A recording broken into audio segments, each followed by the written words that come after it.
certified master health and wellness coach, breastfeeding and lactation counseling, your diabetes, your health educator, and much more.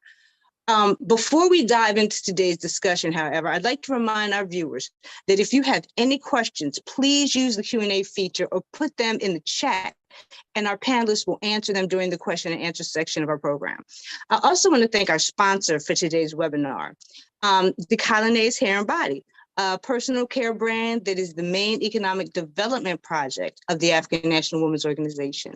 At the Colonized Hair and Body, we understand that colonialism has a major impact on how we view and take care of ourselves, and thus believe that the practice of decolonization should be applied to our body, beauty, and personal care practices.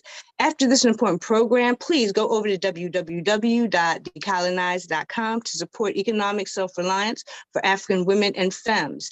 Again, that's www.decolonized.com. To get started tonight, I want to bring forth members of the UKCC and AMWO comrades to discuss the next part of our program. So at this point, I'll hand it over to you, Rage. Uhuru.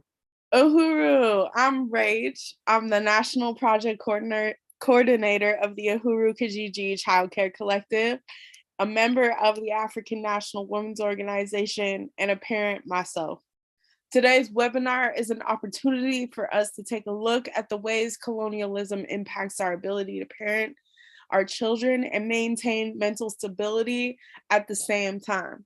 For me, colonized parenting has meant a constant struggle to maintain material needs such as food, clothes, and housing, and having to make choices under duress to ensure my own survival and that of my children. Self-care is an afterthought if thought of at all. And parenting while colonized has meant being judged for the way that I speak to my kids, the way I interact with them, and no acknowledgement for the fact that being African in this world often does not allow for softness. No acknowledgement for the fact that I discipline my children with the intention of keeping them alive and not necessarily creating law-abiding citizens. My parenting while colonized has often meant feeling isolated, stressed out, hopeless, and trapped in my situation. Sometimes revolution seems like a dream, and I only have the capacity to deal with what's directly in front of me. But every contradiction I'm facing is designed to keep me subjugated under colonial capitalist domination. The only way out is through building a network of support that we can lean on and providing those resources for ourselves by ourselves. Uhuru, I'm gonna pass it on to Parrish. Uhuru comrades, my name is Parrish, and I am the outreach coordinator for the Uhuru Kijiji Child Care Collective, and myself as well am a parent. And some of the things that I've faced just making parenting a little tough through colonialism would be, raising a Black child in the school system and having to make, certain decisions on whether or not, to keep him in the public school system, or, to have that my child be subject to the many ways that colonialism teaches and the way that they choose to deal with our Black boys. But as African women, we understand that the struggle for Black people, that we're up against colonialism and not racism, and that colonialism is even the cause of all the bad stuff that happens to us as women, not patriarchy. And the way that colonialism is defined is, the policy or the practice of acquiring full or partial political control over another country, occupying it with settlers and exploiting it economically. But that definition is a little too clinical, and it doesn't really say anything about what colonialism is and who it affects. So colonialism emerged within capitalism, which is a worldwide system of exploitation and violence that began with the European assault on Africa.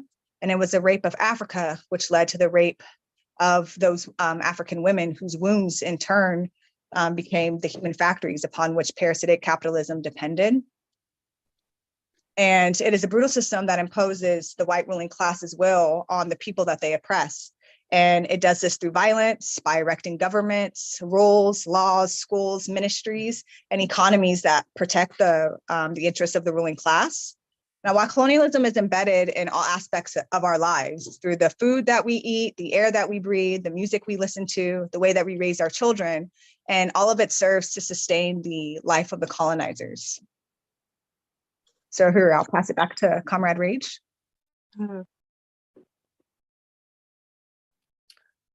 Uhuru, who is today's colonized African woman or femme? They are the office worker who endures characterizations of being unfriendly, antisocial, a mean person. They're the mother or parent who is fighting to regain custody of their children from the state, facing criminalization from the state and indictment from their community. They're the person carrying the financial weight of their entire family, forced to marry for a dowry.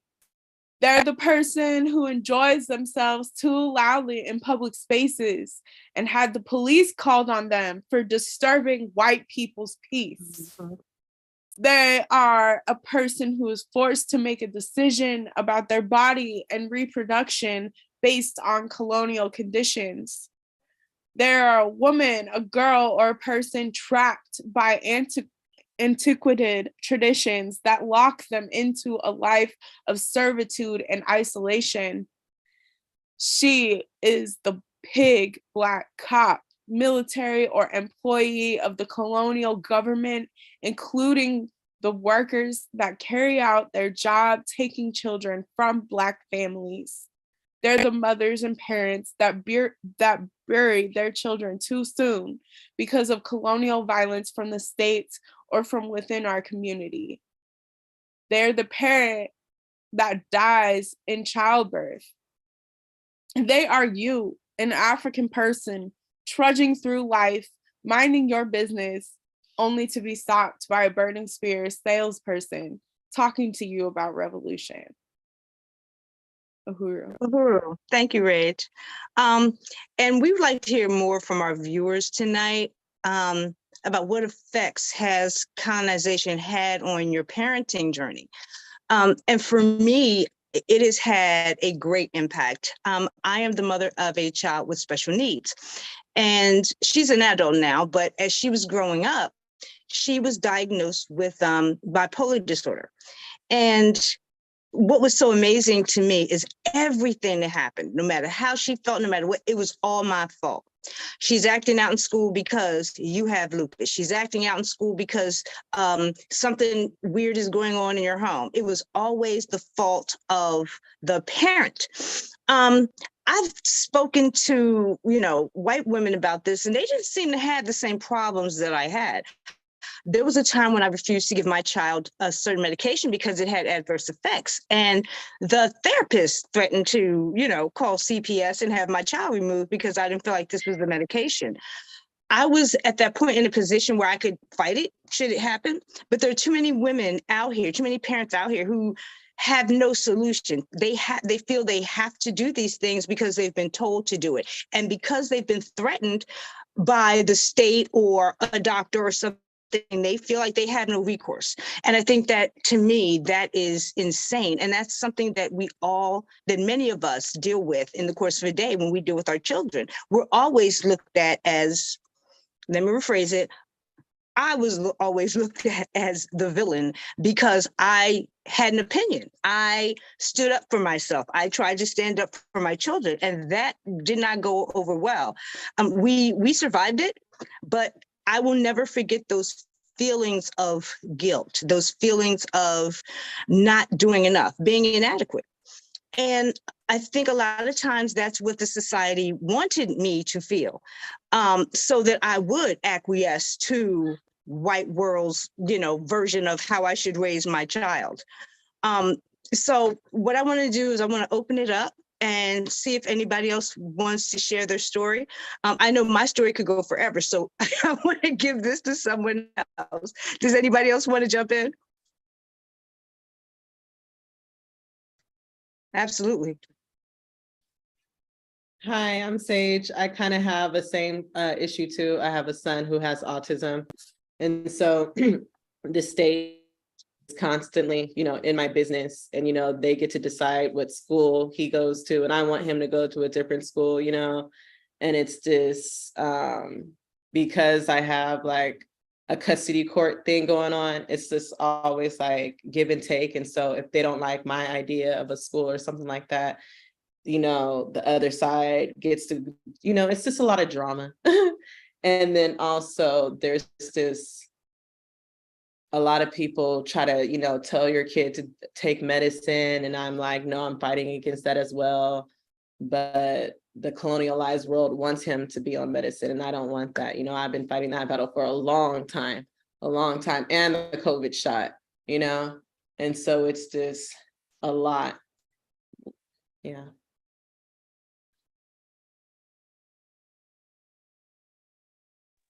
Uhuru, I absolutely understand. I remember that vividly. And stick to your guns is the only thing that I can say. If I had one, word of advice, just do what you're doing now. Does anybody else want to share? Uhuru, Comrade Sangha, you raised your hand.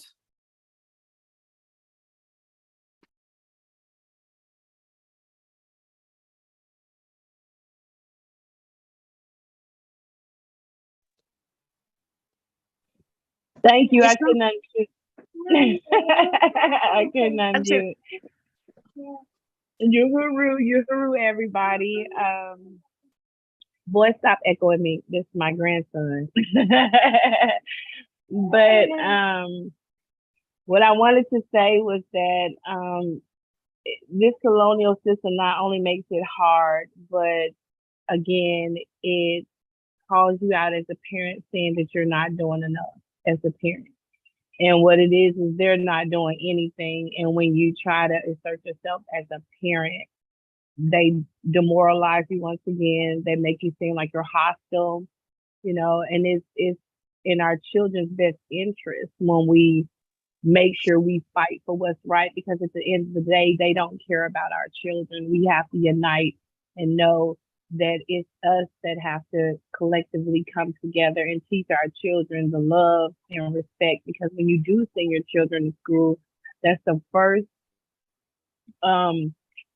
encounter of violence that they ever have. And it's so impactful because they come home wondering, why did an adult treat them, with disrespect and disregard? And that's hard to explain to a child when you don't understand it yourself, when you're sitting here saying, this is my child and I'm going to defend my child, and they're telling you you're wrong for defending yourself and your children.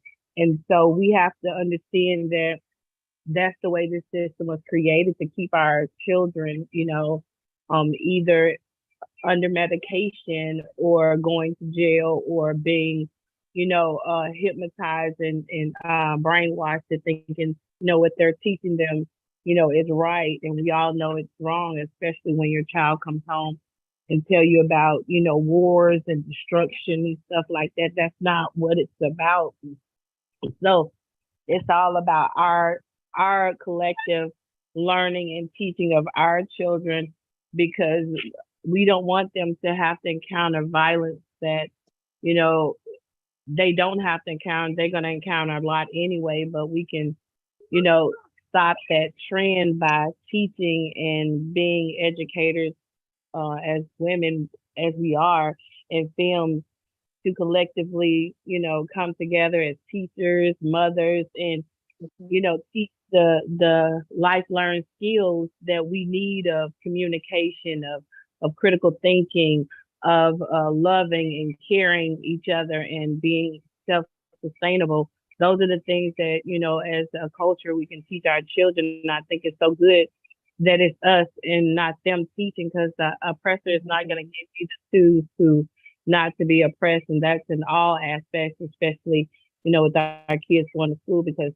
that's their first education. And if they get the wrong education, then we have to decolonize them from that education. But if they start off knowing the truth and knowing what's going on, then we won't have to decolonize them. You hear me? Agreed. I just recently needed to go down to my grandson's school with my daughter because they changed slavery into indentured servitude. These are the things that as parents we will be up against, and we need to know how to fight that kind of injustice. They didn't pay my people to come over here on a boat.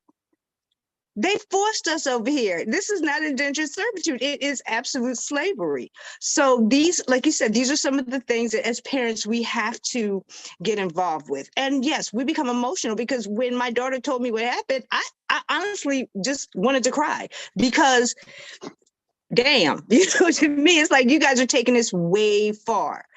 And as a community, we have to know how to fight this type of emotional violence as well. So I just want to say thank you for that. And if anybody else wants to speak, I know Bola, I think you had some things you wanted to say. Uhuru. Thank you, Hada. I will look at it in a different way. I think that I'm an old school mama, and I was always taught that if you don't teach your children at home, then be careful of what they're going to come home with. And so I always made sure I inserted myself and taught my children at home what I needed them to know. And I've always told them I don't care about grades because the grading system is one of the colonial systems in place to make our children believe that they're inadequate, that because they are a C or a D or an A, or that gives them the hierarchies that they need to base themselves on. And so what I do with my own children is, okay, what did you learn? Now apply it in my house or apply it in the world.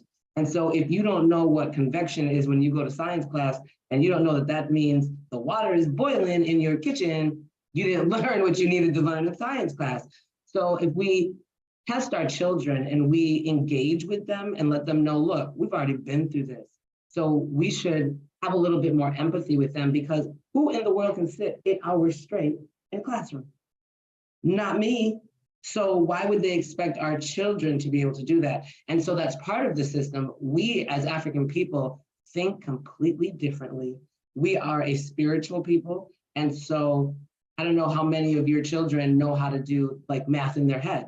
This is something that we as African people naturally know how to do. And so I know I grew up personally, I know a lot of people that got in trouble for not showing their work in math class because they just, boom, they knew the answer and didn't understand how they knew the answer. And I think when we understand who we are as a people and how intelligent we are, we can instill that in our children. Uhuru. Can I just share that you just normalized math for me right now? Like, I always thought I struggled in math and I was always getting in trouble. And for the first time, I'm hearing somebody else got in trouble for that too, because I was one of the only Black kids in my class. There were other Black kids, but her parents were doctors. So, and my parents were working class parents. And her parents could pass for white. She did not, but her parents could pass for white. They were and that made a difference in the way her parents were treated versus how my parents were treated. And for the first time ever, because she got straight A's almost all throughout high school and elementary school, because we're both adopted.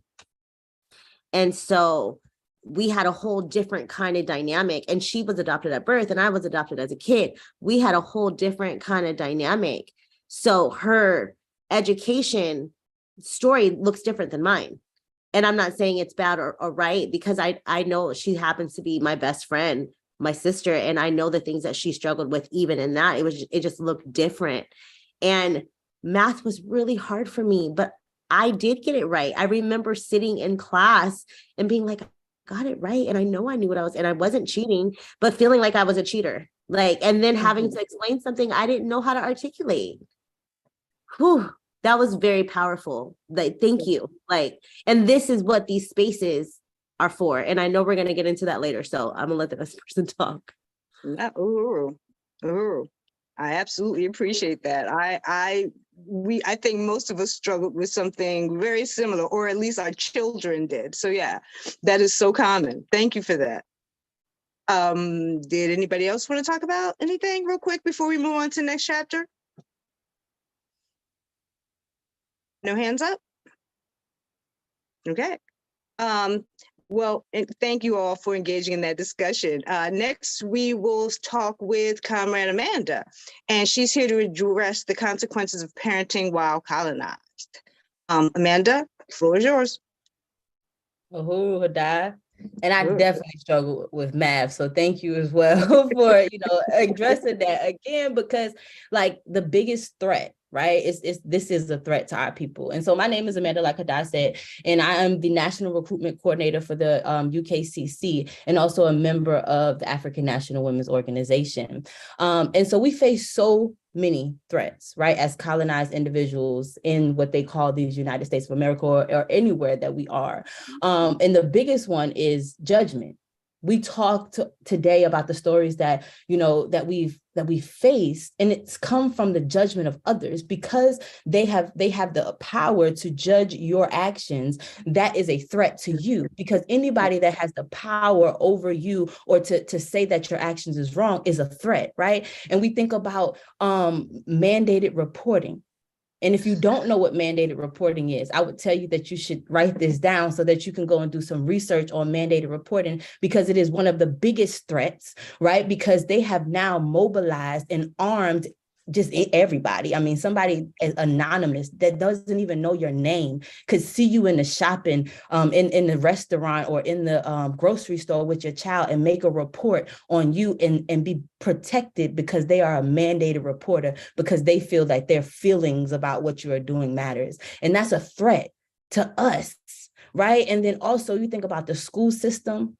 You think about the medical system, these institutions that have been created that they say are supposed to help and protect us and to make us better or whatever they say, but actually they are one of the biggest and well-funded threats to our people, right? You go into the hospital and you can leave, one, without your life, where you're just not leaving, right? Because you don't have a life, or you can leave without your child, right? You can leave, you can go in here thinking that you're getting help and leave just messed up, right? And then we think about the lack of childcare and lack of resources as a threat, because this system has been able to set up these conditions to keep us exactly where we are and then call it our fault, right? And so then they sit here and they tell us that we're the problem, that we're the problem, and then that becomes a threat to our mental health, because we're sitting here thinking it's us all along, it's them.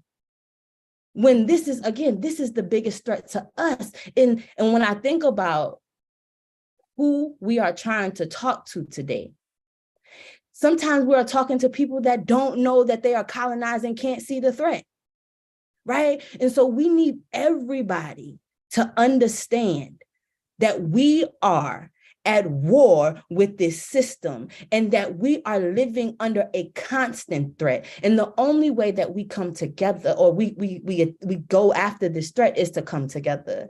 Because I'm here today to talk about the African National Women's Organization and the Arrest CPS campaign. And it's to expose, right? The Arrest CPS campaign is to expose the parasitic nature of the foster care system and the devastating role it plays in the lives of Black families. We want to see children return to their homes and resources allocated by the state go directly to the family, because we know that's not what's happening right now. Ensuring successful reunification, because anything less than that is an act of genocide.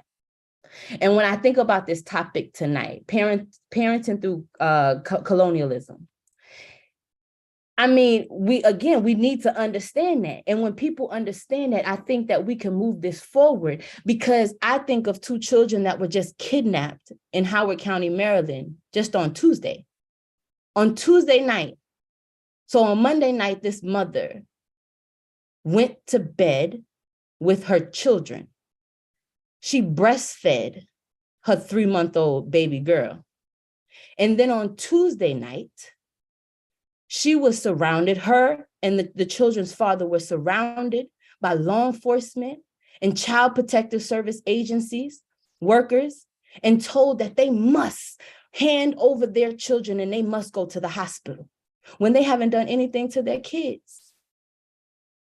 This is the threat that we live under, that people have the power. And so we say, well, you have to have a judge's order. They have to do something.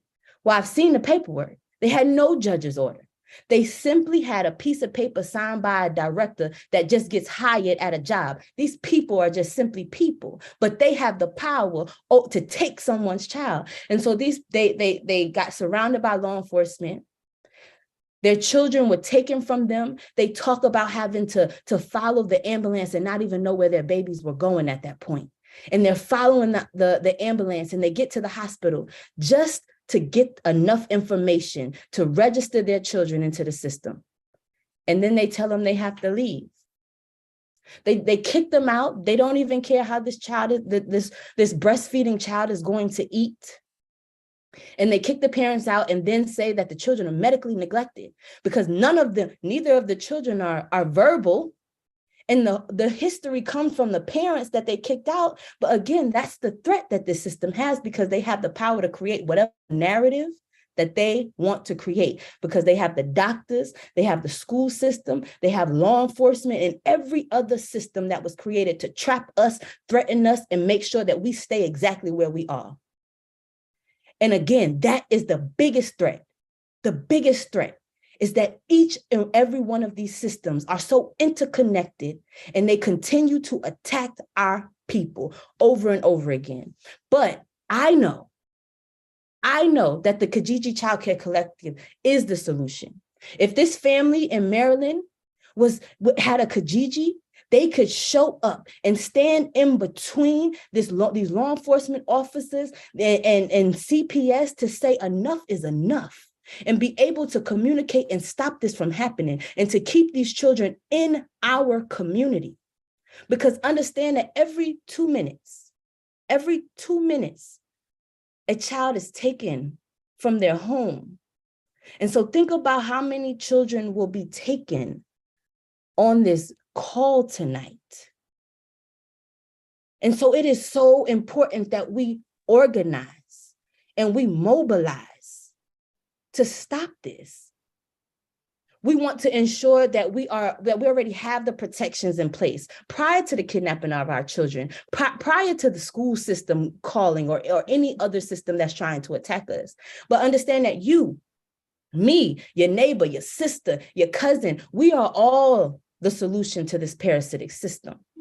So if you're watching this and you are an African woman, you should be joining ANWO, right? You should be joining ANWO, and then you should be starting your Kijiji, because we can't wait until the system threatens us or attacks us to start to find solutions and fight back. We have to be the solution and be ready and be prepared. And so again, I'm always excited, to be here and to talk about this, right? Because I know we winning. Right? I know we're winning, and that we are going to fight like hell to take this system down. And we just need more and more African women to join us on the front lines of this fight. And so Uhuru, comrades, and I'm gonna pass it back to you, Hada. No, you can go ahead. I'm feeling that, girl. I am. Thank you, though. Thank you for sharing this narrative, because it embraces the essential role that we can play in kind of keeping the thread of the African family. Trauma comes in so many forms, and it directly affects us in so many ways, particularly if we're parents. And even in lots of our families, a lot of us are living with generational trauma. So it goes so deep. Like for me, the murder of Tyre Nichols, he could be my son, my father, my brother, my daughter. It caused so much angst and fear in me when I saw him being beaten on TV. We can at least try to do something about that. And not only that, but it also reminded me that if we use our skills to serve towards the liberation of African people, we can organize. Like the community, the African community has the capacity to operate independent of the colonial state, because all they want to do is oppress and dominate every aspect of our life. And we have to fight this. And that is going to be the role of the UKCC, to be the answer to CPS, to be the answer to this ugliness that we see every day. So thank you, Amanda, for that. Thank you so much. In the next section, we're going to talk about the way forward. We're going to talk to comrades Nicole and Bola. So ladies, please take the floor. Uhuru, you listen, Amanda. Girl. You touched on all of it. And the way forward is community. Get you a tribe. And we are that tribe. I joined the movement a couple of months ago, and I'm so thankful. When I say I can't even start to imagine where you guys have been my whole life and where I would be if I was 18, 19, 20 years old with something like this behind me. I'm a new mom, meaning I have someone that under the age of 5.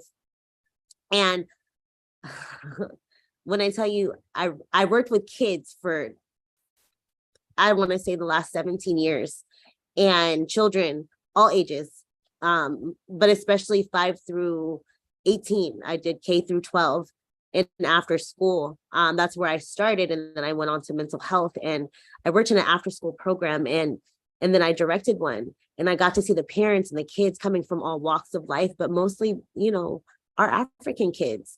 And the way that they looked at me, even the parents being able to speak their language, I thought I knew kids, and then I had my own. And it's a whole new thing. And it's scary sometimes. And it's frustrating more times than moms want to admit. And it's beautiful and lovely and all the good things. But it being African and an African parent in a world that hates you, and the world hates you, and then therefore they hate your children. There's nothing like being around women that we can discuss this, we can process it, we can then find solutions to what do we do about it. And that's what the Kijiji is all about. So as we move forward, I'm going to invite my sister up to introduce herself, and she's going to talk a little bit about what we can put in our bodies and how our bodies impact our children and what they're eating, sleep, all that good stuff. So I'm gonna hand this over to you. Uhuru. Thank you, Nicole. So I'm gonna share with you a little bit of what happened to me. So my son, when I came, I'm Nigerian, born and raised in Minnesota. Don't even ask. And so coming from Minnesota to Florida, I had already known that this state has the most schools with the lowest education rate. So we already know you need to research what you're going to do if you're going to have children, whatever that is. So I got here, and maybe 2 years, 3 years later, I ended up having my son. So I was able to research scholarships to put him into pre-K. So he went into Montessori, and that was thank God. And but what I did was I packed him a lunch one day. He was 4 years old. And I put in, what is those things? Come on, I know they're like to-go crackers, cheese. What are they called? Lunchables. Lunchables, thank you. Okay, so I took them that lunch, and they said, "What are you doing?" And I said, "What?" And I was young, Mom. I was like, well, young in my world. I was like 25. Everybody said, "Bo, you old."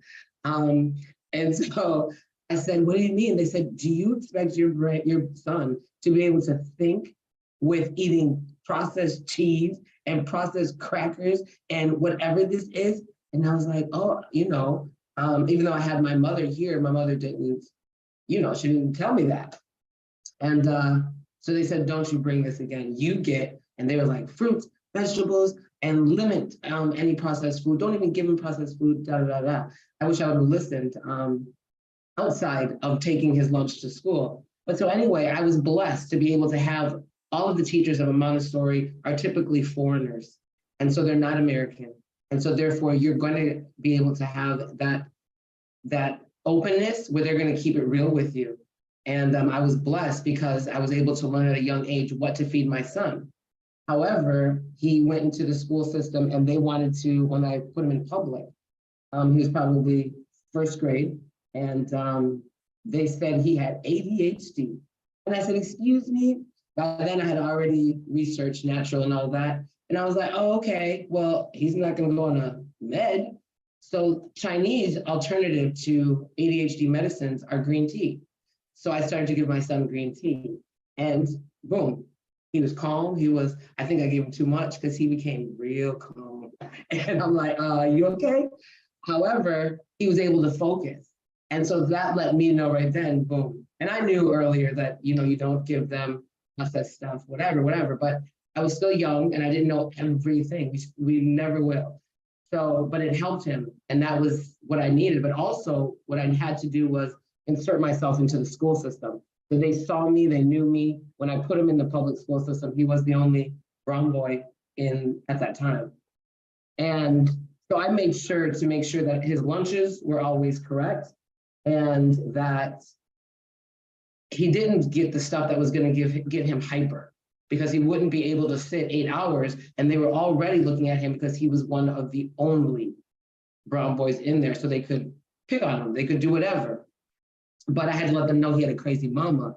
And that's one thing, you need to be a crazy mama with being a calm, intelligent mama, because they want us to we don't have to do that. Remain calm and be an advocate for your child, and they will understand that you mean business. So when it comes to the food plate, I just learned 2 years ago when I had to go back to school in order for health and wellness coaches to become board certified. And I said, I really cried when I saw the list of all of the diseases and illnesses that are caused by nutritional deficit, from ADHD, bipolar, cancer, you name it. There's just diabetes. I mean, it's just crazy. And I'm thinking, doctors, all they have to do is tell people to eat right, lose weight. And you mean to tell me that they wouldn't have to be on these fake meds for prediabetes? And so I said, no way, I'm done. I said, I'm gonna stop playing around with my people because we have been lied to. I found out in these classes, 116 years, the FDA has never changed the My Food Plate. If you look at it, it's just changed. It's never changed. They'll move it around. And so DDD, we don't do dairy. We don't do dairy. We don't do dairy. And I didn't even understand until starting to realize why my God made me have to take care of my mother and father, to learn our old ways. And we didn't eat eggs for breakfast. We didn't eat chicken all the time. Chicken was like a delicatessen. We ate herbs, we ate fruits and vegetables, we ate of the land, we ate fresh fish. And so during the slavery trade, they started to introduce their foods to us. They started to throw their crops at us. And so we had to make use of what they were giving. And so people started to adopt that into what we want to call soul food, what we want to call Black cuisine. And so we have to realize that that's not our original cuisine. And it took me a while. I had to learn, going the hard way, that my son got a blockage. And this was before Miralax was ever out on the counter, over the counter. And he was maybe about 7, 8, and he couldn't go to the bathroom. And so I was like, doctors, what's going on here? And they're like, he has an obstruction. And I said, what is that from? Why would he have an obstruction? And they're like, well, are you giving him processed food? And I'm like, processed food? No. So you don't make that correlation when you're young. You're like, happy meal, happy meal, happy meal. You're serving them good food at home, but you're still on the go, giving them French fries, giving them that burger that's not really a burger, not meat. The French fries aren't potatoes. And so he got that blockage. I had to fight for Miralax because it was, I was on Medicaid, and they were like, no, you can't have this. And I said, but this is the only med that the doctor said would help him to extract and clear it. They said, well, unfortunately, Medicare doesn't cover it. So I had to write to the Medicaid people, send an email. I had to write to them, and I said, you're telling me that the only med that's going to save my child's life, you're not going to give it to me? So bam, I got it. However, I had to fight for it. because they're not going to just give it to you because he was an African-American boy. So why would they want to save him? However, he was not just any African-American boy, he was mine. So therefore, I'm going to fight for him. And as mothers, that's what we have to do. We have to be the advocates of our children. One of the things that I'm big on, especially because they want to label our children with ADHD and bipolar disorder, both of those are from our PFC, which is your prefrontal cortex. So those of you who already know what that is, that's the decision portion making of our brain. That's controlled by omega-3. So what is an omega-3? Fish oil. However, umpteen years of researching, the fish oils that you're seeing out there have the fake fish in them. So you have to be careful of where you're buying it, because when you have the cheap vitamins in the dollar store or in impoverished communities, they're made out of fake salmon, mackerel, sardines. These are fishes that our people we don't eat. So therefore, we don't eat tuna in a can. We don't eat that kind of stuff. We eat fresh snapper. We eat wild caught salmon, because that's where the omega-3s are in their skin, because they're absorbing that from the nutrients in the oceans. And so our fishes that they want to give us in a store are not real. So they're not giving our children the right omega-3. So we have to research and understand, where do we get that then? We get that from flaxseed. We get that from chia seed. We get that from sea moss, which my sister Nicole is going to go into a little bit later more, and at the convention in depth. So we have to understand that if we don't give our children or ourselves these, then we're not making the right decisions. We're not able to do the research that we need to make our children able to handle this system, get in the system and understand the system to know how to overcome the system and create a new, is what I believe. I'm gonna go on because I know I can talk forever about food. I'm gonna pass it back over to Nicole so she can add some more. Okay, so I wanted, we're not going to necessarily get into diet and some of the ways that we can help our body, even though I want to, but we will come back. I promise. I'm going to do a quick plug. We are having our African National Women's Organization convention in March, and we will go over that when we get to that convention, and we'll have more information towards the end of our stay today. With that said, we want to help you become, part of the solution in helping our community become whole. And the Kijiji Collective really, really does that very well. And I keep saying it's important that I'm here, like it's really changed my life. So the other aspect I want to go into before that is self-care, the importance of self-care. I'm going to keep it very, very brief, but a part of being a part of the movement, we have to take care of ourselves. I don't know if you guys have heard, I know I've heard the story time and time again of when you get on an airplane, you got to make sure that you can breathe in order to help somebody else breathe. That's the concept of mothering. And especially in this day and age, I was telling my sisters earlier that I was really tired this week and I was really emotional this week. And I needed to say that out loud. And so that's part of self-care, being around your sisters, being around people that are like-minded, just like you are, like you have the same mind that you do. And self-care doesn't always have to cost money. It could be very free. It could be getting up. I get up sometimes 30 to 60 minutes before my child does. And I make sure that I spend some time with myself. And sometimes that's doing nothing but laying in the bed. And sometimes it's me going up and taking a walk. And sometimes it's me listening to, for me, worship music. And for you, it might be, hip hop, whatever it moves your spirit. That's what you need. And self-care is a part of that. Being able to drink enough water, that's self-care. Being able to move your body, that's self-care. Being able to sing a song, even if your voice, you think you don't have a good voice, sing in the shower. It's something as little as that we don't really find to be big deals, but it's a really big deal because yourself is the most important thing. We cannot be good mothers. And it's the concept of good and bad moms. I actually really hate that because sometimes I'm great and sometimes I'm not great, and that's okay too. It is okay for you not to be okay. We live in a system that has literally was designed for us to fail specifically. And so give yourself grace. If I could say anything, it's the grace. I wish my mom had given herself grace. I wish my grandmother had given herself grace, and all the women that came before her. We are a new generation, and it's time. Our children need to be okay, and they will not be okay if we're not okay. And so we have to learn how to do it. And some of the ways to do it, a little bit more complicated sometimes, like maybe therapy, but being able to, when you're going to do therapy, make sure that you're with a woman maybe that looks like you. And maybe you can't find a woman that looks like you, but you can find another woman of color. They will understand a little bit more than the other ones do. And I know sometimes we don't have therapy, but maybe you have a journal. Maybe you could write down your thoughts. If you don't have a journal, maybe you could just listen to a song and dance, because trauma is stored in our bodies. And so you know how we get it out? We move. We have to move.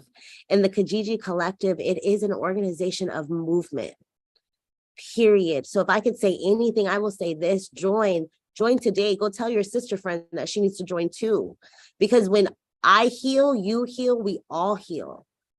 And that's how we fight this thing we call colonialism. It's with each other. And so I'm going to then open it up for any questions or comments. I think I saw a question in the chat. I'm going to open it up.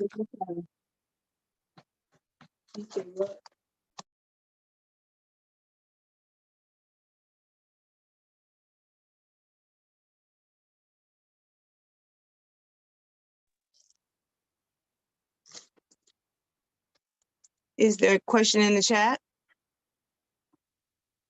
It looks like that question that was in the chat was answered. Does anybody have any comments? Uhuru, we have a couple of comments on Facebook. There was one from Umi Rivers. She said, Uhuru, critical race theory in the school system is waking up parents and encouraging them to homeschool and or build our own collectives and institutions. Colonization has blacked out our relevance and the power in our story by whitewash. These same schools allow language and arts programs from other races and cultures, Mandarin classes, Latin, Spanish, French, etc. When we play in their system, we play by their rules. Let's build our own. And I just wanted to share that because that's exactly what we're talking about here. We're talking about taking control of our children's lives. This state, this system, it has control of every aspect of our lives, including how we interact with our children, how we provide for them, how we educate them. And the Uhuru Kijiji Child Care Collective is an opportunity to address all of that and begin creating our own institutions and support systems to care for our children. Uhuru, thank you for that. Uhuru Rich, thank you. I just want to touch on something earlier that was said in regards to us extending grace. And a lot of us were mothered by like hurt women, and they didn't know how to process the trauma and turmoil and the colonialism that they faced. And so the importance of therapy or counseling or journaling, I'm a big advocate for journaling, just getting the thoughts and the emotions like out of your body and onto paper. And then just highlighting community and sisterhood and what it looks like to show up for one another. I know a lot of times we won't be okay, and somebody will ask us like if we're all right. You're like, oh yeah, we're fine, we got it, or it's fine, or I'll be okay, or just let me get through this week. And a lot of times we're totally not there mentally or emotionally. And as stated earlier, we have to be well in order to parent and to parent effectively, and also to be in the fight against colonialism, and to be able to organize. And I wanted to, if someone can expound upon a little bit of the shame of mental health, and how how do we combat like opening up and, you know, feeling comfortable and safe? Ooh, I'll touch a little bit on that because I've dealt with it for 22 years. My mother was diagnosed with paranoid schizophrenia. And so I've taken care of her for that amount of time. But when we were younger, we didn't know. And when I got older and I started to see things and she would tell me things, I didn't tell anybody. Who was I going to tell? A friend? Yeah, right. My friends didn't know what I was going through. I'm first generation and had to figure out a whole lot of stuff because my parents didn't know the American ways. So we learned in the streets. And so why am I going to, if it's a stigma here, it's to the 10th degree over in Nigeria for mental illness. And so you don't talk about that. You don't deal with that. And so you covered it up. And a lot of it was covered with alcohol, drugs. You sweep it under. And I think I only shared maybe 2-3 years ago with some of my best friends as to what I was going through in the 20s and the 30s. And that I was figuring it out. I was talking to my spirit throughout the entire time, except trying to shut her out at the same time. And we do that. And I love, Parrish, that you said, when someone asks, are you okay? Oh man, can we cover it up? I was the best at because that was instilled in us. And I don't know how many households are on this call right now that you keep your stuff from your family in the house. You don't take it outside. You don't tell nobody your business because that was going to be a bad reflection on your house or your father. And so once again, it's swept under the rug where you deal with it on your own. And so there's been so much stigma in our communities not to share, not to tell what's really going on, that we've become trapped. Somebody said it earlier, trauma, and I believe it was Nicole, trauma is trapped in our bodies and we are in pain because we're keeping it in there. But let me tell you, we can get it out. So when I found out Reiki healing was energy healing, was like, what? Are you kidding me? We've been doing this all years and years. Why are they trying to call it some Reiki? People, you can get rid of your trauma, but you need support. Don't try to do it on your own. You don't have to do it on your own. And I love that, Nicole, you keep putting that into everybody. That's why you need to join. That's why you need a sister. That's why you need to be here, because together, unity. What does Umoja mean? I didn't even know why I was Queen Umoja princess when I was in high school. I was like, why can't I be Snow Days queen? Why do I have to be Umoja? I didn't even know that unity is what it means. And so we need to understand that there's been a plan, but we need to do our own parts, and everybody has their own role.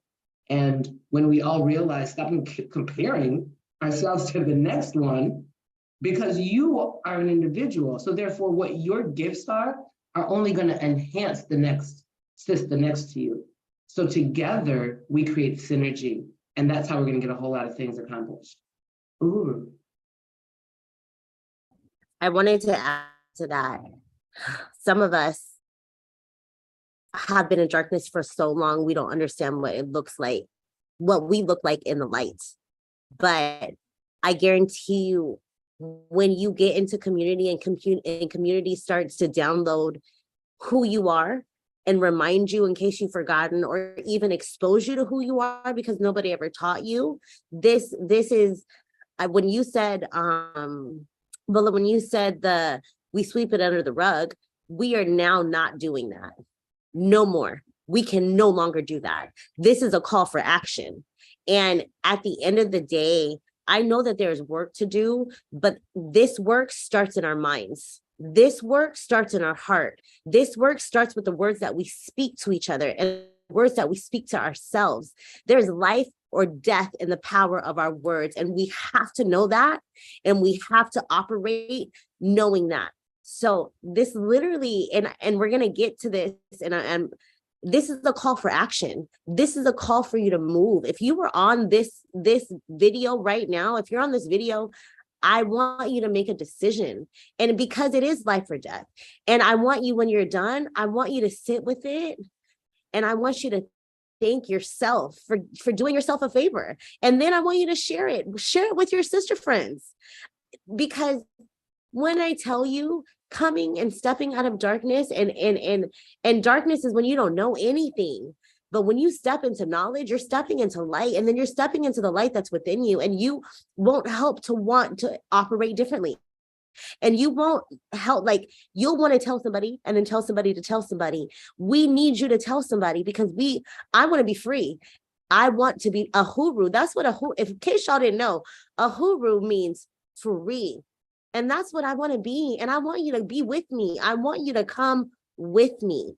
We can't do this by ourselves. We just can't. And for a long time with mothering, mind you, I've only been a mother for 4 years, but it feels like 40. I feel like I didn't want to say this because I was embarrassed. I didn't want to say this because I don't want to seem like I don't have it. I'm an older mom, 37 years old. My child's 4, and I feel like I should have it all. I should know it all. I've been here for 37 years, and now here I am, and I'm like, oh, I don't know it. And it's okay that I don't know it. I have to say that to self, because it's okay that I don't know it. I'm learning. I tell my husband this all the time about our child. She's only been here for 4 years. Well, guess what? I've only been a mom for 4 years. And then on top of that, I'm having to deal with colonialism in the workplace. I can't just raise my child in the way that I want to, but I can. Now I know that I can. But before, I didn't think I knew I could. I thought I was going to have to fall in line. I'm not falling in line, and I'm asking you not to do it either. Okay, I'm going to give this back to our host. Nicole, I'm not mad at you. I understand, man. It's incredible what we go through as parents. And whether you're an older parent or a younger parent, it feels the same, because you know nothing. You don't know. You thought you had it together. And then this little person comes and you are responsible for this whole little life.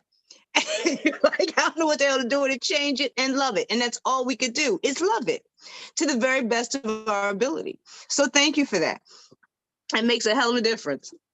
I was listening to you, forgot where we were. Anyway, I'd like to give a brief introduction to the UKCC for a deeper, so everybody can get a deeper explanation of our program.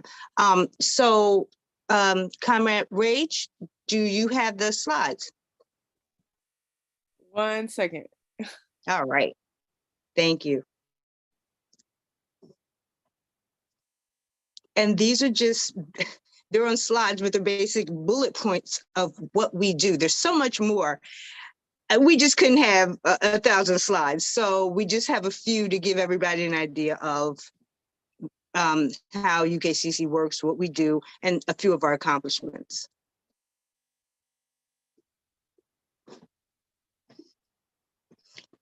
Before we start, did anybody have any comments on what Nicole and Bola said?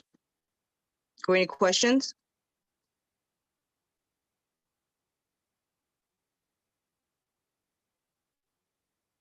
Okay. I'm sorry, Hannah. Yeah, I just wanted to appreciate the comrades before me that have spoken, and just, everyone's insight. And I think this, I just really want to give a big salute to ANWO and for the work that ANWO has been doing to build their Uhuru Child Care Collective. And I think this is incredible work. And like Nicole said, tell somebody, and had him tell somebody, because I think every Black mother needs to hear this. Every Black mother needs to be a part of this. We need this kind of support. We need to know that this is here. Oftentimes we're like kind of in a place where at some point, I think probably, and I haven't been a mother long, but that we, experience, always experiencing not knowing. And I know this from, my mother always telling me this, but that, we sometimes will question something that may be in the best interest of our child because of how the state may respond or how, you know, your nosy neighbor or whatever may respond to it.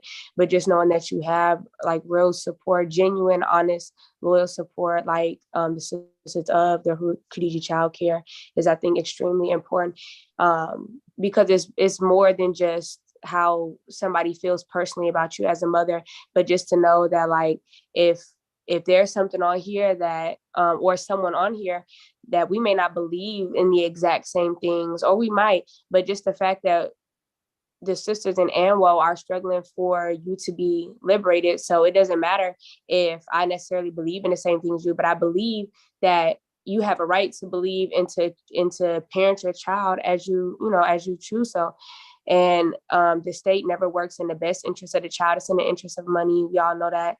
And it continues to oppress our people, and that's his only interest. And so I just really appreciate this work and all that was shared by Comrade Bola and Nicole and Amanda.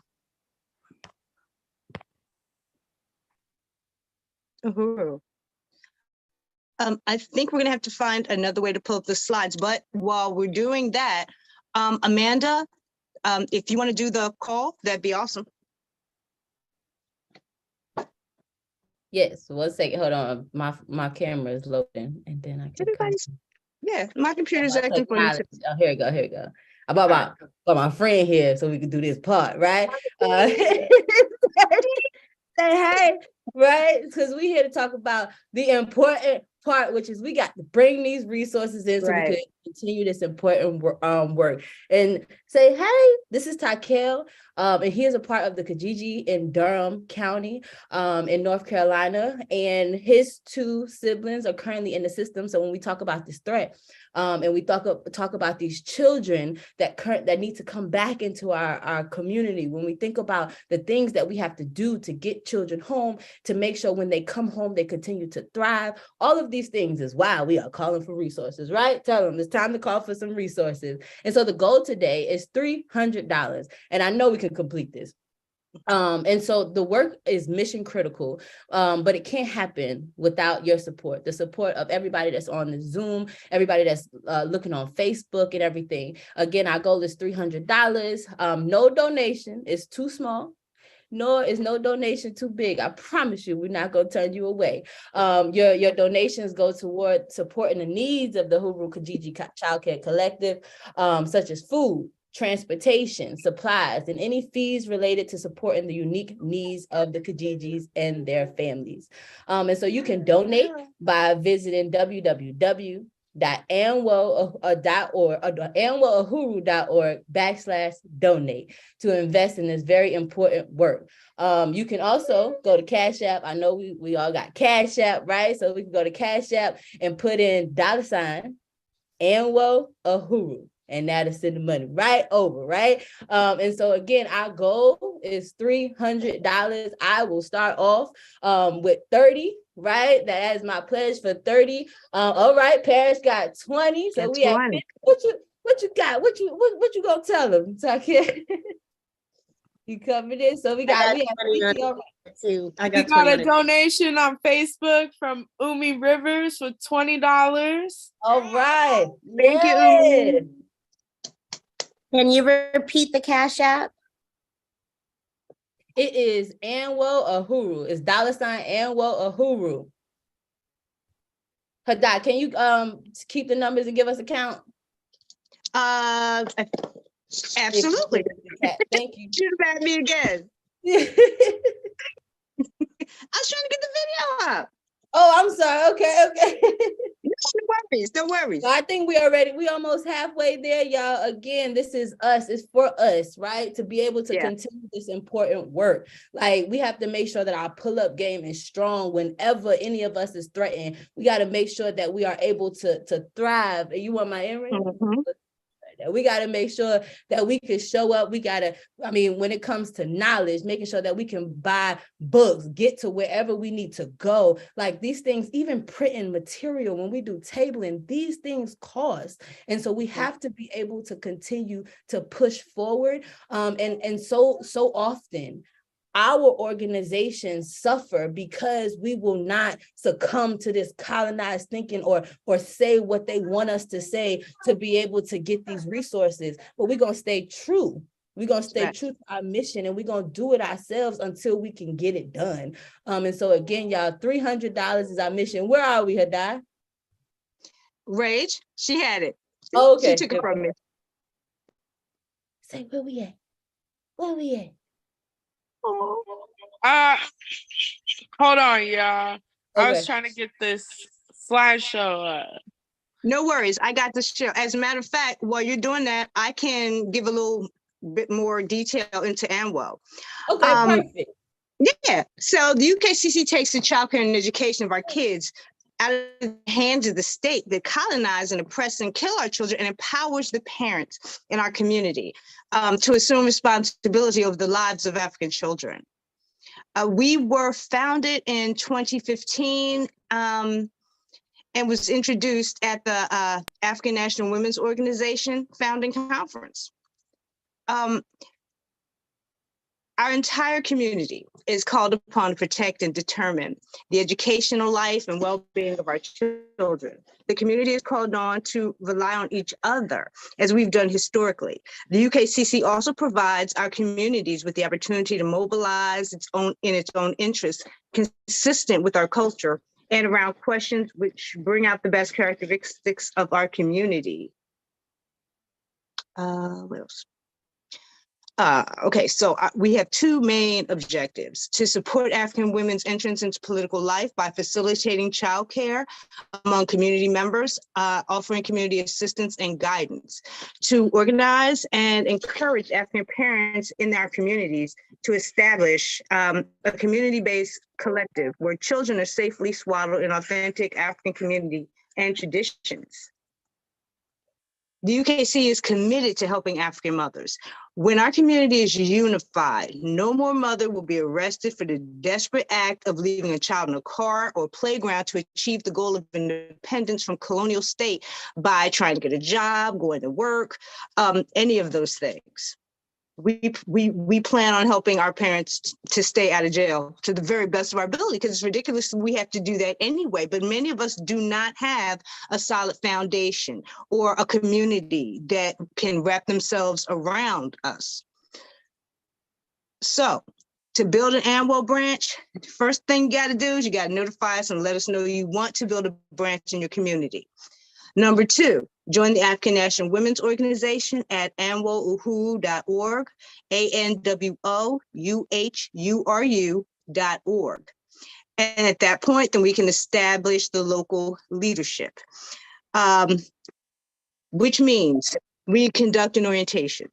We complete principles of unity. We determine the structure of your UKCC. Is it something that you do every other Wednesday with another parent and you guys reciprocate? Determine the participation of other parents, and give days and weeks. Now, if you have a facility, that's different, because if you have a facility, of course you could help with more children. But if you just live in a 1 or 2 bedroom apartment and you have a child that you need help with, and there's another parent in another part of that building that needs help, we will work towards helping you get to know that parent. We will help with background checks, and we will try to make sure that you have services that benefit you in the end. So, the local leadership will help with all of those things once you sign up. So hopefully, like Nicole said, we definitely need you.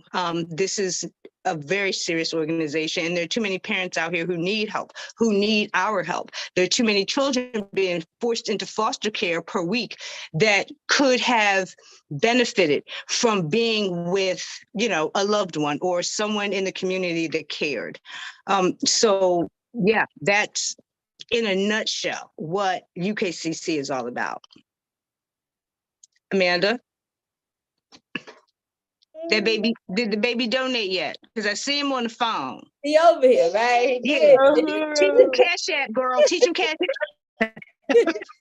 Right now we're at $140. Awesome. Yeah. Saga has her hand up. Yeah. But yeah, okay, hold on, let me bring her up. We need to make him the poster child. Look at those lips. He'll bring in Look some at dollars. Yahoo, the chat was disabled. I couldn't put, but this song I got 20 on it. There you go. Thank you.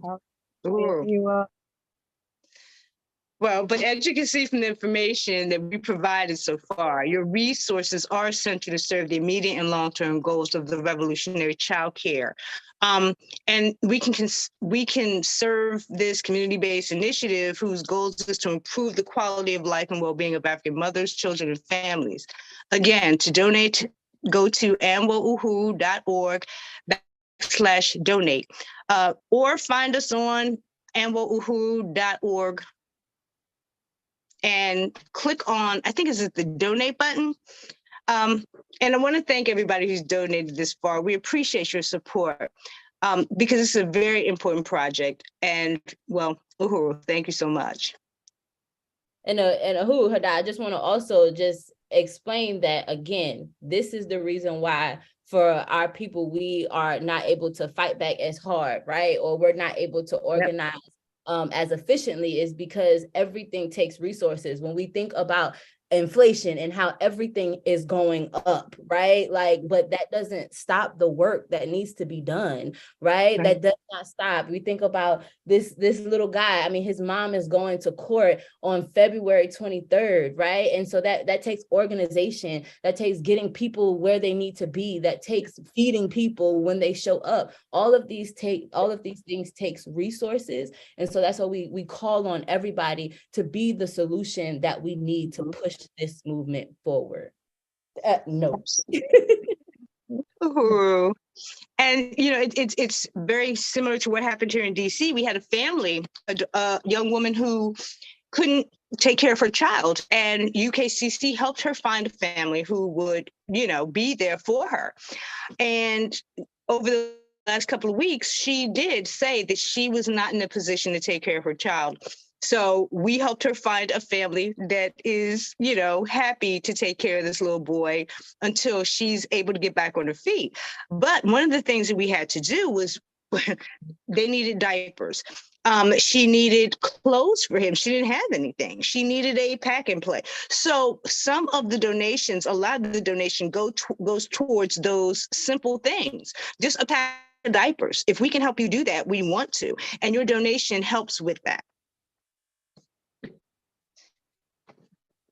So having said that, we could go to Parrish for to lead the Q&A. Uhuru, Parrish. All right. So who's Sister Comrades, thank you for such a rich discussion. At this time, we're going to open the floor for any questions. I do not see any questions in the Zoom chat. I don't have access to the Facebook. Anyone who has access to the Facebook, do you guys see any questions? We do have a question that we can kick off. I know oftentimes. Can I just do something really quickly? Someone just donated $100. They made themselves anonymous. Anonymous donator. Thank you so much. So I know a common question is, how do I advocate for my child at school? So if anybody wanted to take on that question. And I see Sangha has her hand up again, unless this is the hand never went down for her. Uhuru, I'll take that question. The person that asked the question, is your child in elementary school?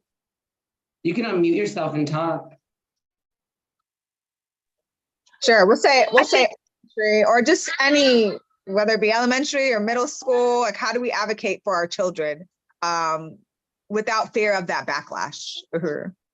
So it's what fear of backlash, because this is your child. So the first thing is what are you trying to intervene for? So is your child having an issue with reading or math? Are you trying to get assistance for that child to get maybe looked at, checked out to see if there's anything cognitively wrong with them as to why they can't maybe process information.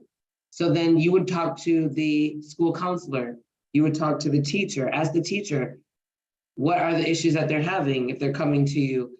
So, I mean, that's a broad question. So there's many ways that you can be an advocate. That's your child. So you can't let anybody else tell you how to raise your child. However, know that as a parent, it's your responsibility to know also what that child may need. You're not going to know everything that the people in the educational system know. However, ask your friends, ask other parents, have you ever had this situation happen? Look it up. We can look up TikTok, freaking IG. We can spend hours on social media looking at all this unnecessary fakeness. You better be able to go to a library on the computer and look up what they're telling you is the matter with your child. You better look up whatever it is. So you have that ability the same way you have the ability to go to social media. So we can be advocates. Are we choosing to be? Do not fear the system.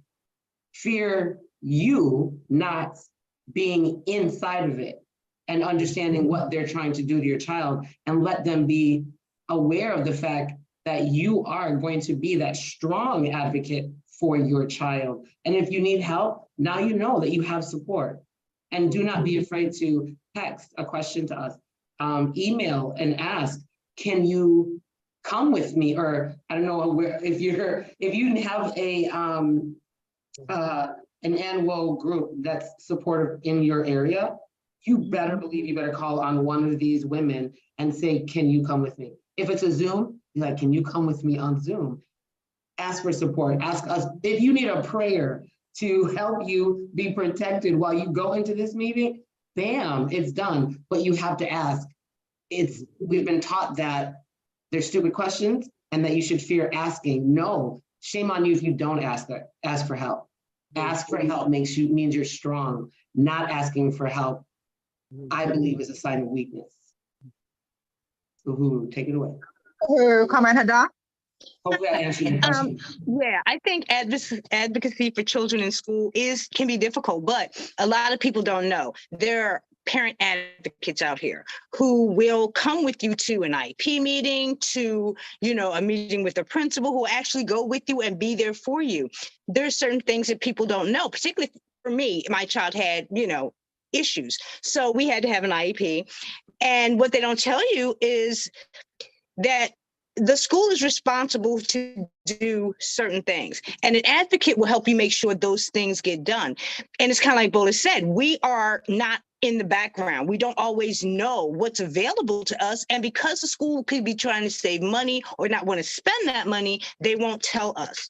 So I think advocacy is very important. Right now here in DC, we have a young man who is in foster care, but he's struggling in school because of the emotional toll that it's taken on him. Like, he's really struggling. And they did the same thing. They blamed the mother. Then they changed his foster home. And no matter what they do, this child is still struggling. And the mother is doing everything in her power. So one of the things that she and I talked about was that advocacy. She's very good for advocating for her children. However, in this situation, she may actually need to get a parent advocate or get an advocate from another organization. And what people don't know is that the school is responsible for paying for an advocate if you get it. So a lot of people think, oh, I don't have the money to do this. Legally, they have to. They have no choice but to pay for these things. So that's another way to advocate for your child. There are many ways. One more thing about the IEP, because I know there are a lot of people that have them.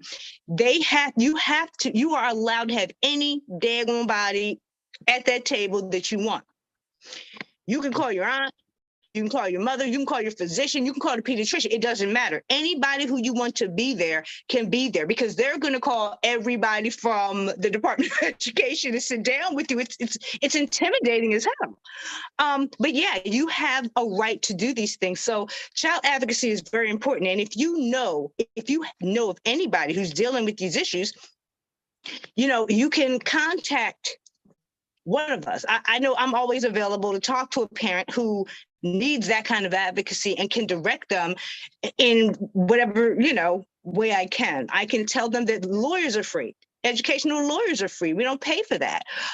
So there's so much free stuff out there that helps us advocate for our child that we don't know about. And I think that it's the reason why we don't know about it is because they do tend to keep it low key. They don't want to talk about it. For me, my child, we struggled so hard that when we were done, my child got a free education in Pennsylvania because the school here in DC could not help her. They did not have the therapeutic part of education. They didn't have a whole bunch of stuff. What we don't know is when our children have severe mental issues, they have to do everything in their power to help your child. A lot of times we feel like, okay, well, what am I going to do? My kid is sick and the school's not helping. Make them help. Get you an advocate, legitimately. So I didn't mean to, talk a hole in that issue, but that's okay. I wanted to add to that IEP, and I'm glad you brought it up. My 21-year-old, who is a senior at FIU in Miami, was on an IEP from math from middle school on, and I loved it. Why? Because if I didn't get that IEP, he would not have been placed first period math classes where he's going to retain the information, because by sixth period, these children ain't thinking about no classes.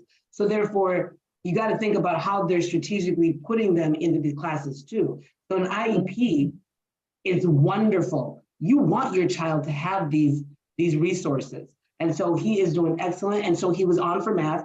My son has done 7 internships before he was a junior in IT, marketing, engineering, coding, you name it. So remember how they try to tell you, you get a B, C, D in the grades, but we compute math numbers differently. So do not allow your child to put who they are going to become into these grades. And so we have to make sure that we still get them the help, but tell these children, this help is going to make you soar. And I have an IEP meeting tomorrow for my 8th grade daughter. So guess what? I love it. You better take advantage of the resources. Remember, the system was built in a way that to keep our children here, okay? But you know the system now. So guess what? Let's use it to bring them here. That's it. Don't be afraid. Thank you, Hada. Knowledge is power. Yes. Yeah. And we learn from each other. And we never want our children to be scapegoated. We never want the stigma of, oh, my child has an issue. I don't want them, on a list of people that are, no.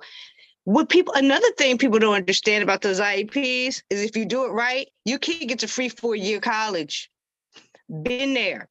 It's that part. Oh yeah, that part. And we don't want our kids, we don't want them to be, stigmatized. We don't want, people to see our kids as having a problem. But here's the thing.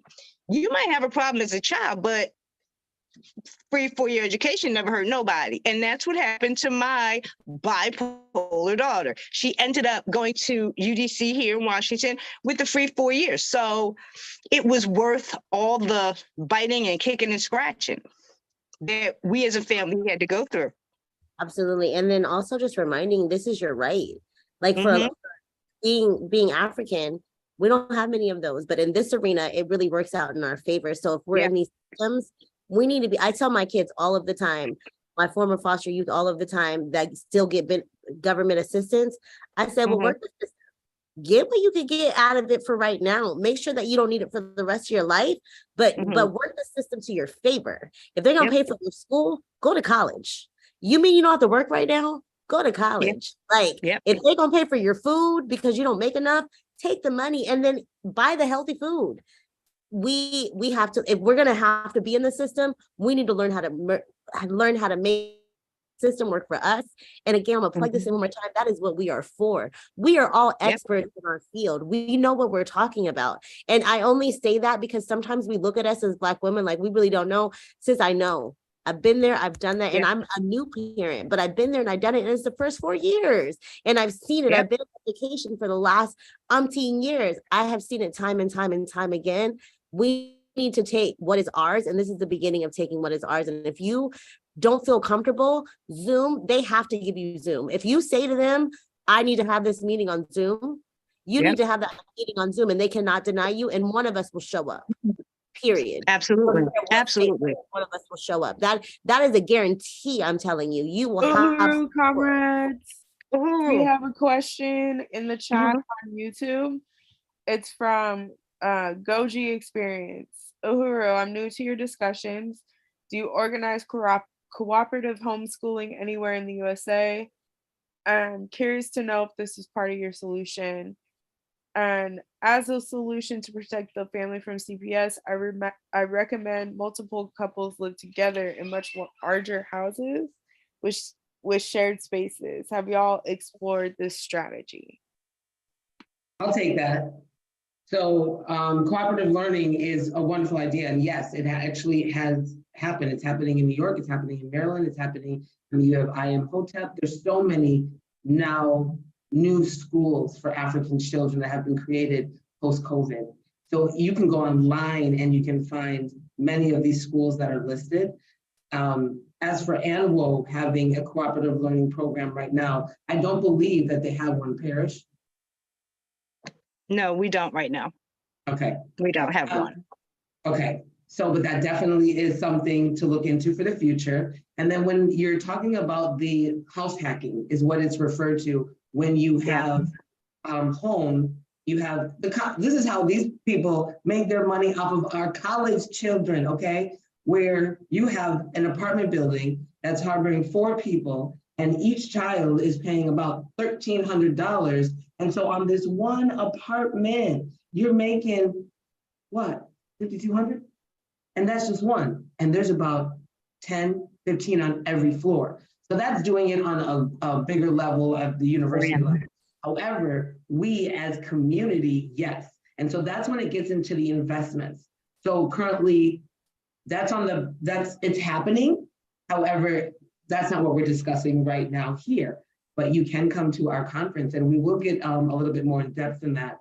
But I believe in it. My son has educated me on it. And this is one reason where I believe that our generation, I'm in the hover generation, so that's the 40s and above, well, 40 to 50s or whatever it is. I don't know how old I am really, but whatever, that's what they tell me. And so my son had to educate me on, look, Mom, I said, look, you get into the real estate, you know about this because it's important. And so if our generation listens to this next generation, we can give them I think the monetary and the experience, but they are coming with some new innovative ways of acquiring things. And I love bridging the gap and we have to talk to each other. Grandma, daughter, granddaughter, great-granddaughter now, because you've got some young mamas. And when we do that, we'll be able to, and can you imagine having your mother, your grandmother, and the great-grandmother in the same home? And you're all contributing to that home. And so house hacking is a wonderful, wonderful, wonderful thing. And I think that we can do that and we can build and uplift more communities by doing it. So good question. And it is already in the works happening. We have one last comment and then we gotta close out the Q&A. Is that, Comrade? We got some Q&As on here too. Yeah, on here as well, on Zoom. On Zoom, that's what I'm looking at.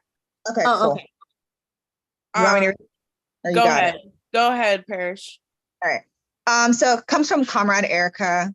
She says, Uhuru, I recall struggling with those difficulties myself throughout school, and that fear of being taken or harm coming to our families rest heavy.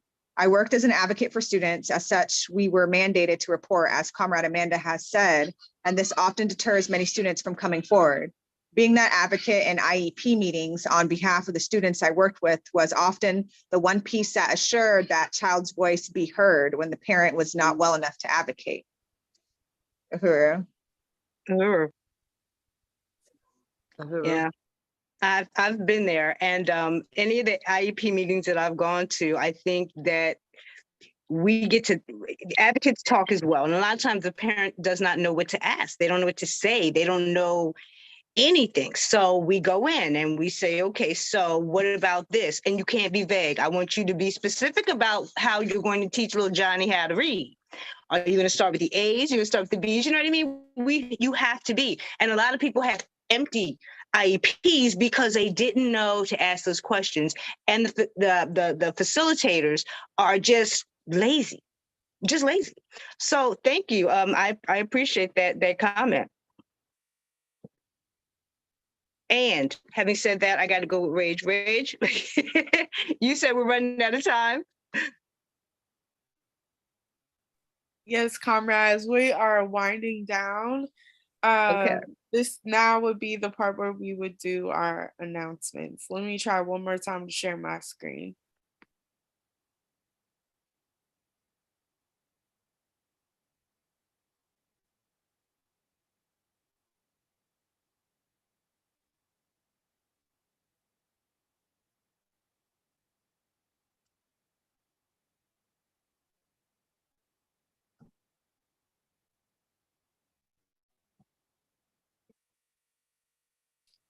All right, that's not working. So I'm just gonna read these to you. And Comrade Parrish, do you think you can put links in the chat for me?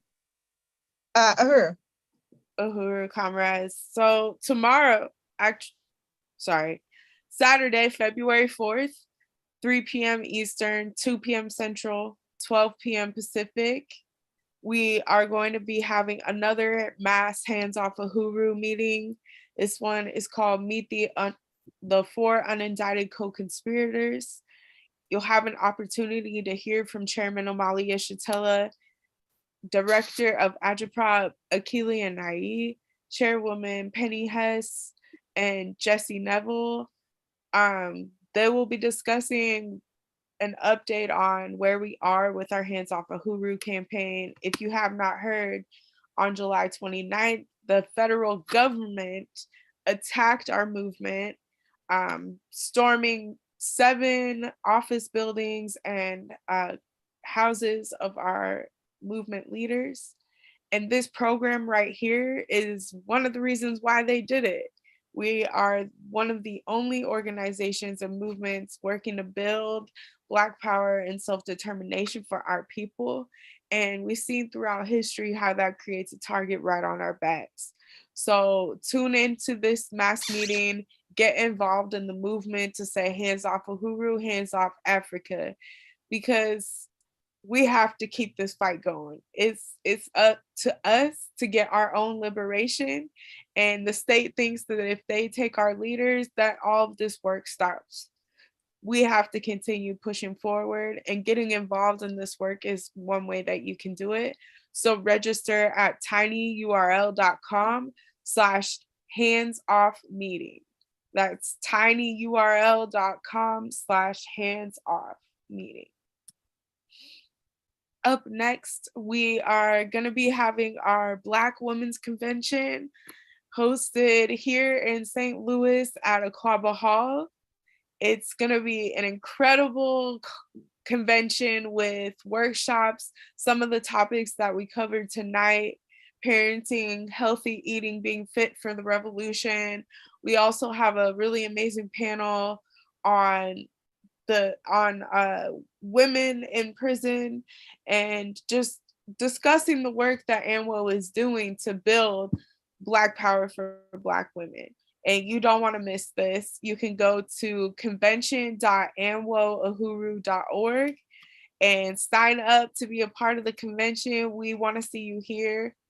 The first night, we're going to have an open mic night. So you'll get to have some spoken word and some food and fellowship. And it's just a really great opportunity to network with other Black women and femmes who are putting this work in for our freedom. We're also going to be having our 2nd annual Black Mothers March on the White House, May 14th, 2023. And you don't want to miss this. This march is incredible. Black women and parents from all throughout the country converging on the nation's capital, demanding Black community control of child protection and child welfare. And you don't want to miss it. It's going to be incredible. So go to blackmothersmarch.com and register to be a part of this march. We also have events leading up to the march the day before. You can participate in family yoga. And it's just a really great opportunity to once again network with people who are fighting for the liberation of our people. And once again, I want to encourage everybody to donate. The work that we're doing, it's up to us to push it forward. Invest in the liberation of your people. Donate to this work. Go over to anwoahuru.org/donate or send it to the Cash App at anwoahuru, #anwoahuru. And another way that you can support us is by shopping Decolonize, our hair and body line. Go over to decolonize.com, get you some liberation mist, some of the body butters, take care of your hair, your body, and your mind, and support Anwo in the work that we're doing. So once again, calling on y'all to join this work. Head over to anwoahuru.org/join. Get involved. You can come on this webinar and teach us something. You can be a part of educating your community and building it up to be better. You can be a part of building Black power for yourself and the people around you. It's up to us. Be a part of this work. Join Anwo. Uhuru. Uhuru, what can you talk a little bit more about the healing circle that's going to be February 26th? Actually, I'm going to pass that to Nicole. Okay. Why don't you tell us about the healing circle? And so, hi guys again. The healing circle is going to be a lot of this, to be honest. It will be structured in a way where women can come together, share their shared experiences, and then get solution for some of the stuff that we're experiencing. We are in the midst of planning for it right now. And really, I shared with a couple of my comrades, I wanted to see how today went, to see what we needed to address. And moving forward, I think the first one, I know the first one is going to be on mom guilt and the colonized mom. And so I look forward to seeing you guys. It will start 12 p.m. Pacific time, 2 p.m. What's the other one? Can't think right now. Eastern? So No, yeah, Eastern 3 p.m. and Central. Time, and then 2 p.m. Central. Because Central's okay, yeah. Can I point out that this is a part of colonization? Because who gave man the right to dictate? You can tell me when I need to change my clocks, when this one is 3 hours later, or this daylight savings time. This is part of the problem, people. Absolutely. Absolutely. And we're going to be providing this, whether it's once a month or once every other month. We're going to come together. I think healing doesn't take place the first time. Sometimes it takes a while, and then some things fall off. But we're going to be here until the wheels fall off. So I hope you guys can join us. Uhuru, comrade. And Uhuru, and thank everybody for your engagement in this section, and for the comrades and all you comrades for taking these important questions as we continue to build this program. And as we close today's webinar, I'd like to encourage our listeners to find out more information about the UKCC at anwoahuru.org, ANWOUHURU.org, and click on the projects tab and the Kijiji icon and learn more about us. Follow us at Anwo Facebook page and stay up to date on upcoming events. You can also find us on Instagram at @Uhuru_Kijiji, KIJIJI.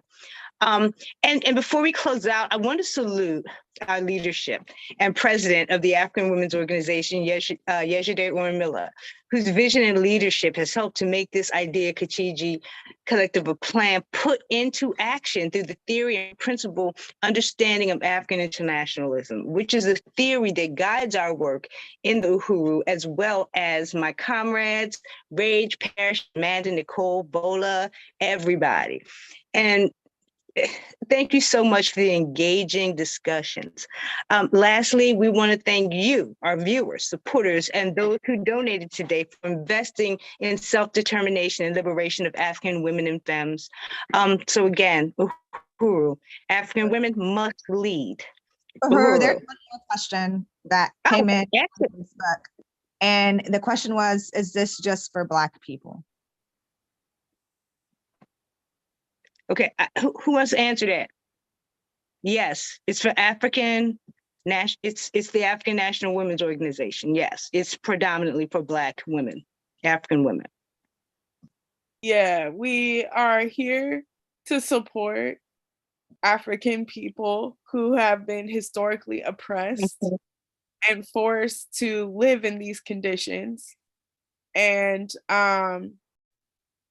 we support Indigenous people finding their way to decolonize as well. But this organization is for African people. Now, if you're asking the question as for, are you able to donate? Are you able to support the African National Women's Organization? Of course. Everyone, every single one, it doesn't matter what walk of life, we are all humans. And so therefore, if your question is, an objective is to help further it, yes, we welcome everyone to monetary donation. Uhuru. So thank you for joining us. Parrish, one more, you got something else? Nope. On that note, African women must lead. Right. And with that, we will conclude our webinar. And we just want to thank everybody for coming. And our next webinar, please get on Facebook and Instagram, and we will post our next webinar. So thank you so much. Uhuru. Uhuru. Touch one. Thank God.